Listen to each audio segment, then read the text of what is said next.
ജോലിക്ക് പോകാൻ വേണ്ടിയിട്ട് വാതിൽ പൂട്ടി നിൽക്കുമ്പോഴാണ് ഇതിന് മുന്നിൽ കൂടെ ബസ് പോകുന്നു. പിന്നെ എങ്ങനെയൊക്കെ ആരൊക്കെ ഇറങ്ങാണ്ടായിരുന്നു. അതുകൊണ്ട് മാത്രം ഈ വട്ടം ഞാൻ രക്ഷപ്പെട്ടു. ഈ ബസ്സിന് പ്രത്യേകത എന്ന് വെച്ച് കഴിഞ്ഞാൽ 5 മിനിറ്റ് കൊണ്ട് എൻ്റെ സ്ഥലത്തും. പക്ഷേ ഞാൻ നടക്കുകയാണെങ്കിൽ 30 മിനിറ്റ് വേണം. എന്താ പറയാനാ, ഇതാണ്ട് ആ കാണുന്നതാണ് എൻ്റെ ജോലി സ്ഥലം, ഹോളിഡേ ഇൻ. ഇവിടെ ദിനംപൊട്ടായിട്ടൊക്കെ ജോലി. ഇപ്പം പിന്നെ മാറാൻ നിൽക്കുന്നുണ്ട്. കാരണം എന്താ വെച്ച് കഴിഞ്ഞാൽ ഇപ്പം തണുപ്പ് വരെയല്ലേ. അത് മാത്രമല്ല, ഈ തണുപ്പത്ത് എങ്ങനെ പണിയും. വെയിലാകുമ്പോൾ സുഖമാണ് പണിയാൻ ഉള്ളത് പറയാമല്ലോ. പിന്നെ ഫ്രീ ആയിട്ട് ഫുഡും കിട്ടും. ഞാൻ ക്ലോക്കിനൊക്കെ ചെയ്തു. ഇതാണ് ഇവിടുത്തെ ഫുഡ് കേട്ടോ. എന്നിട്ട് ഞാൻ പണിയൊക്കെ തുടങ്ങി. പണീൻ്റെ ഇടയിൽ ആരും കാണാതെ ഞാൻ ഇവിടെ നിന്നൊരു ബേക്കൺ ഫ്രൈസ് എടുത്തു. കാരണം എന്താ, നമുക്കൊരു ബെനിഫിറ്റ് ഒന്നും ഇല്ല. അപ്പം നമ്മൾ ഇങ്ങനെയൊക്കെയാണ് ബെനിഫിറ്റ് എടുക്കേണ്ടത് ഒരു കമ്പനിയിൽ നിന്ന്, മനസ്സിലായില്ലേ? എന്നിട്ട് നീണ്ട 6 മണിക്കൂർ ഷിഫ്റ്റിന് ശേഷം ഞാനിത് ഇറങ്ങിയിരിക്കുന്നു പുറത്തേക്ക്. ഞാൻ പുറത്ത് കുറച്ച് വിഷ്വൽസ് കാണിക്കാവേ.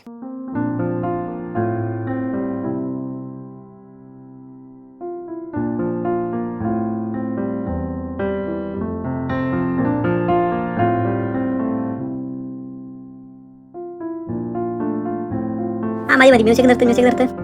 ഇതൊക്കെ പ്രതീക്ഷിച്ച ഞാൻ വന്നത്. എത്ര ആപ്പിളാ നിലത്ത് വീണ് കിടക്കുന്നത്. പക്ഷെ ഒന്നും കയ്യെത്താതിർത്തില്ല. എനിക്ക് കയ്യെത്താതിർത്തില്ലെങ്കിൽ ഇവന്മാർക്ക് വല്ല കാര്യം ഉണ്ടെങ്കിൽ ഇതുപോലെ വീണ് കിടക്കട്ടെ. എൻ്റെ വയറ്റിൽ സുഖമായി വിടിയിരിക്കാലോ. അപ്പം ഈ കാറുണ്ടല്ലോ, ഇത് വഴിവെക്കിൽ കണ്ടതാണ്. 2 ലക്ഷം രൂപ. ഇവിടെ ഇങ്ങനെ ചിലവരൊക്കെ ഇങ്ങനെയാണ്. ഇവിടെ വഴിയോരത്ത് ഇങ്ങനെ കൊണ്ടേ പാർക്ക് ചെയ്യുന്നത്. അതിൽ പ്രിന്റ് സ്റ്റിക്കർ ഒട്ടിച്ച് വെക്കും. ഇത്ര രൂപയ്ക്കാണ് ഇന്നലൊക്കെ കാറിൻ്റെ സംഭവങ്ങളൊക്കെ ഒട്ടിച്ചിട്ട്. എനിക്ക് വാങ്ങണമെന്നുണ്ടായിരുന്നു. പക്ഷേ ഇവിടെ കാറിനേക്കാളും വിലയാണ് ഇൻഷുറൻസിന്. എന്തോ പറയാനാ, അത് കാരണം പിന്നെ അല്ലാതെ കാശില്ലാഞ്ഞിട്ടല്ല. ബൈ.